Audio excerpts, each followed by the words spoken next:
ዛሬ ጤናማ ያልሆነ እርግዝና 6 ምልክቶችን እነግራችኋለሁ።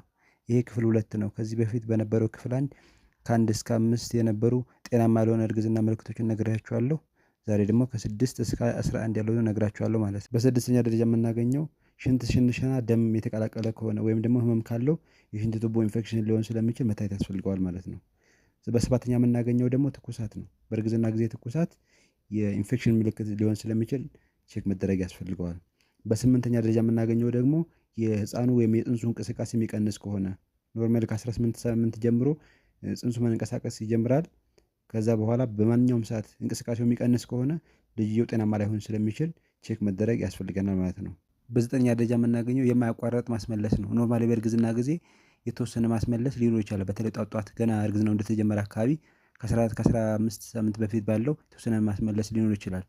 ነገር ግን ይሄ ማስመለስ ቀኑን ሙሉ የሚውልብን ከሆነ በበላን ቁጥር የሚያስመልስን ከሆነ እና ክብደቱ መቀነስ ደረጃ የሚያደርስን ከሆነ ጤናማ አይደለም። ስለዚህ መታየት ያስፈልገዋል ማለት ነው። በአስረኛ ደረጃ የምናገኘው ትንፋሽ ማጠር ነው። በእርግዝና ጊዜ ትንፋሽ ማጠር ወይም ደረት ህመም ካለ ይሄ በእርግዝና ጊዜ የልብ ችግር ወይም ደግሞ የደም መርጋት ችግር ሊሆን ስለሚችል ቶሎ መታየት ያስፈልገዋል ማለት ነው። በ11ኛ ደረጃ የምናገኘው ያለ ጊዜው የሚመጣ ምጥ ነው።